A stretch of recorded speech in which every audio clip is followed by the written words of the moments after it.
Salam jumpa di channel Luli Kania. Terima kasih Anda telah hadir di channel ini. Dan semoga Anda selalu berbahagia, juga selalu dalam lindungan Tuhan Yang Maha Kuasa. Juga selamat menunaikan ibadah puasa bagi Anda umat muslim yang menjalankannya. Di video kali ini, gara-gara permohonan 01 dan 03 salah kamar, dan yang dibahas bansos, akhirnya banyak masyarakat yang menyebarkan kecurangan dari 01. Dan yang bikin kaget, begini respon dari Bapak Anies Baswedan saat dibilang manusia berhati iblis. Mari kita simak. Komentar Anies mengenai bagi-bagi bansos ini oleh Pak Jokowi sebenarnya adalah sesuatu yang patut dipertanyakan. Mengapa? Sini saya jelaskan. Pertama, kritiknya terhadap program bansos ini tidak tepat. Bansos merupakan kesepakatan antara pemerintah dan DPR. Dan lagi-lagi, partai yang mendapatkan persetujuan dari DPR mengenai program bansos ini adalah partai yang juga mengusung salah satu paslon. Kedua, bansos adalah fasilitas yang diberikan 100% kepada rakyat. Saya secara pribadi ingin mengingatkan bahwa yang seharusnya kita perangi ini bukan bansosnya, tetapi korupsi yang terjadi di dalam bansos. Ketiga, ini bukan pertama kalinya Pak Jokowi memberikan bansos kepada rakyat. Sejak tahun 2020 dan tahun 2021, beliau sudah bertekad untuk memberikan bantuan kepada setiap orang yang membutuhkan. Kenapa baru sekarang dipermasalahkan? Pemberian bantuan sosial dilakukan setiap tahun dan memang biasanya rapel bantuan sosial dilaksanakan setiap bulan Februari. Ini sudah dijalankan jauh sejak zaman presiden-presiden sebelumnya. Alasannya sebenarnya sederhana. Survei angka kemiskinan selalu dilaksanakan di kuartal pertama setiap tahunnya, sehingga bantuan tersebut diberikan pada bulan Februari untuk menekan angka kemiskinan Indonesia. Jadi jangan sekali-kali memelintir fakta demi kepentingan pribadi. Keterangan Bawaslu terhadap dalil permohonan penyalahgunaan bansos dengan melanggar Undang-Undang APBN dan dampaknya bagi perolehan suara pasangan calon nomor urut 2. Satu, bahwa berkenaan dengan hasil tindak lanjut laporan berkenaan dengan bantuan sosial beras, Bawaslu menyampaikan surat nomor 150/2024 perihal pemberitaan status laporan tanggal 2 Februari 2024 tidak registrasi dengan alasan tidak memenuhi syarat formulir dan material. Dua, bahwa berkenaan dengan laporan dugaan pelanggaran pemilu berupa tuduhan dan penghasutan masyarakat atas beredarnya bantuan sosial berupa beras dengan tindak lanjut laporan tidak registrasi dengan alasan memenuhi syarat formulir namun tidak memenuhi syarat material. Selanjutnya, Bawaslu menyampaikan surat nomor 4128.1/2024 perihal pemberitaan status laporan tanggal 12 Februari 2024 kepada pelapor. 2, 3, berkenaan hasil tindak lanjut laporan berkenaan dengan Presiden Joko Widodo diduga melanggar asas netralitas saat melakukan kunjungan kerja ke Kabupaten Serang, Banten dengan spanduk bergambarkan paslon 02 dengan tindak lanjut pemberitaan status temuan atau laporan berdasarkan hasil kajian terhadap laporan nomor 001/2024 tanggal 18 Januari 2024 tidak ditindaklanjuti karena pelaporan tidak memenuhi unsur pelanggaran pemilu. 4, bahwa berkenaan dengan dugaan pelanggaran pemilu yang dilakukan oleh Presiden Joko Widodo diduga melakukan kunjungan kerja ke Serang, Banten. Jokowi bagi bansos di Banten dengan spanduk berdasarkan paslon nomor urut 2. Bawaslu Provinsi Banten mengeluarkan hasil kajian terhadap laporan nomor 002 tanggal 18 Januari 2024 tidak ditindaklanjuti karena laporan tidak memenuhi unsur pelanggaran pemilu. Kembalinya nepotisme. Siapa jadi apa tergantung bapaknya siapa atau mamanya siapa. Anda ini berbahaya sekali. Dari sekian banyak tamu di acara Kick Andy, cuma Anies Rashid Baswedan yang dikatakan berbahaya. By the way, gue tahu lu pada pasti nungguin gue untuk bahas ini. Inilah sekalian kita bahas kalian hasil pengumuman Pilpres. Lu lihat sendiri tuh betapa berbahayanya Anies Rashid Baswedan ini. Bayangin aja tuh, masjid lagi dan lagi digunakan sebagai alat untuk politik dia. Di bulannya suci ini loh, di bulan Ramadan dia sanggup menebarkan provokasi iri dengki di dalam masjid. Gue sebagai muslim gak terima ya agama kita dipermainkan seperti ini sama dia. Ustadz Khalid Basalamah pernah bilang suatu saat nanti akan ada suatu kaum yang mencari dunia dengan agama. Ini kan ceritanya mereka nih kalah nih, gitu kan. Terus katanya mau gugat gitu, kalau udah kalah aja. Anies baru jadi menteri, dia bentuk tim hampir 400 orang loh. Waktu jadi Mendikbud. Udah tuh Mendikbud. Oke. Tapi bisa bikin masukan salah anggaran berapa puluh triliun? Wah, udah banyak deh gara-gara itu dia dipecat. Lu kebayang nggak satu TPS ada 3.500.000 orang yang nyoblos? Gue nggak kebayang, mungkin mereka antri dari awal tahun kali ya, orang-orang liburan tahun baru ini malah antri itu. Dan gue nggak kebayang berapa banyak anggota PKPPS yang ada di sana. Satu lagi di Aceh nih, ada satu TPS yang dicoblos oleh 181.000 orang.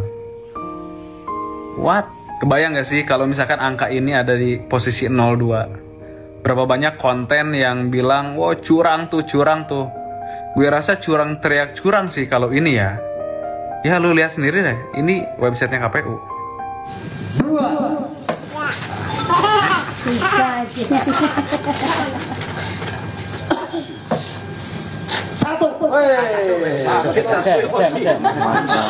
Letas.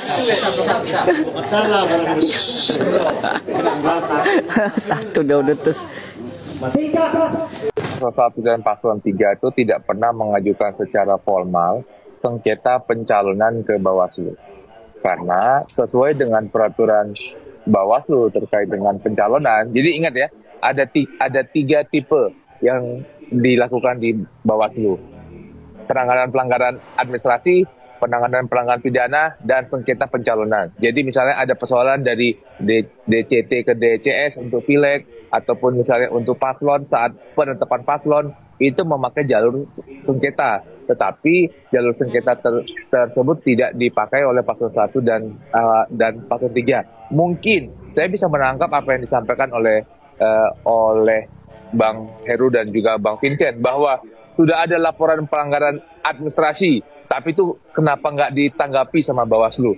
Ya kan memang beda antara pelanggaran administrasi dan sengketa pencalonan. Disitulah saya bisa mengatakan bahwa ada proses yang kecolongan oleh paslon 1 dan paslon 3. Dan kemudian baru dibawa ke DKPP dan juga dibawa ke Mahkamah Konstitusi.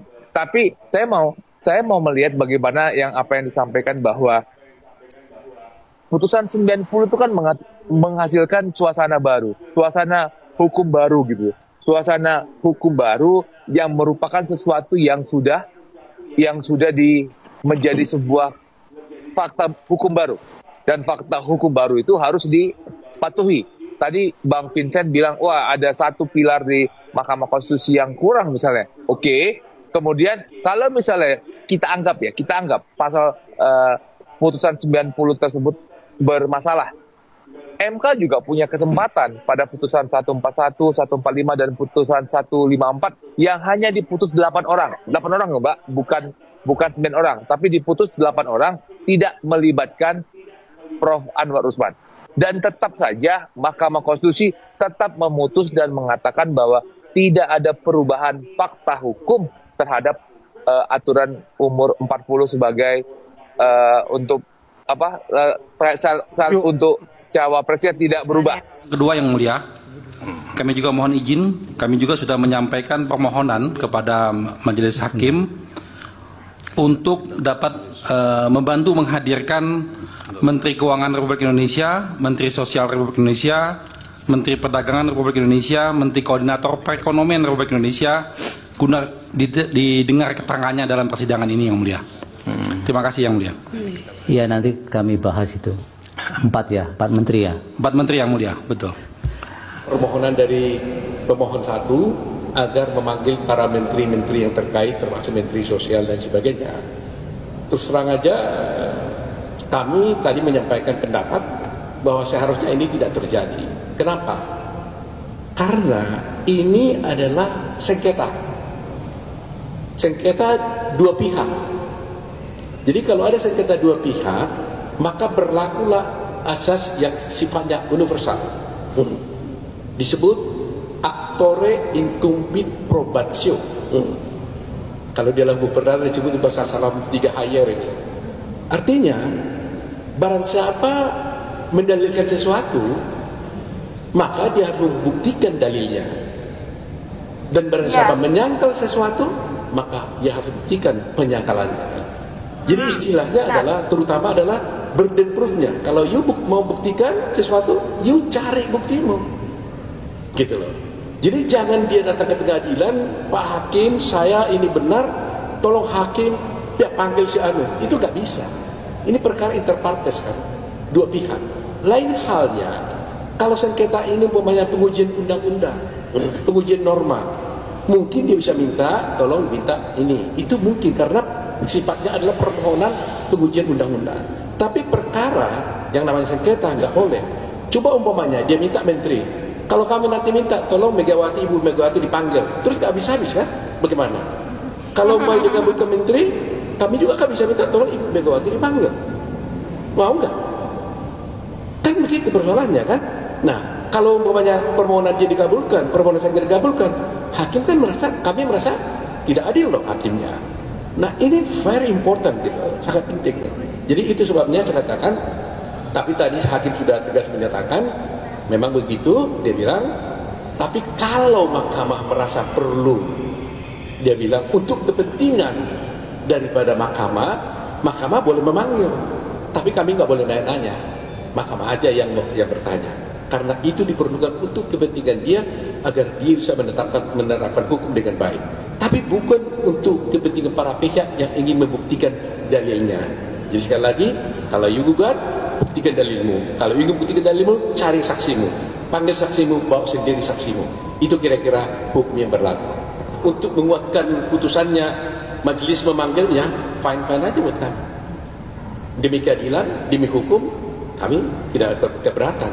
Tadi kan saya katakan tidak keberatan. Saya akan menyatakan mohon dipertimbangkan. Dan hakim sudah menjawab, kalau diperlukan oleh majelis, kami akan panggil. Saya serahkan dan saya percaya kepada Mahkamah Konstitusi. Gitu. Sunda Elfrida, katanya Anies Baswedan manusia berhati iblis. Benar nggak? Bentar. Iblis kan singkatan dari ikatan bapak-bapak lucu dan imut sekali. Iblis kan singkatan dari ikatan bapak-bapak lucu dan imut sekali. Oh my god, oh my god. Keputusan MK nomor 90 itu bersifat final dan mengikat. Tentunya kalau sekarang diminta didiskualifikasi, bertentangan dengan konsep final dan mengikat itu. Ya nggak salah juga kalau Prof. Yusril mengatakan sebetulnya 01 dan 03 ini sebetulnya sedang bersengketa dengan MK. Sudahlah ya, jangan terus membawa-bawa bansos dan pemerintahan untuk menyerang 02. Lebih baik, lebih mengkerucutkan permasalahan untuk mencari fakta agar lebih meruncingkan senjata ya untuk menyerang 02. Bagaimana menurut Anda? Sampai di sini, Lili Kania, temani waktu Anda. Terima kasih banyak.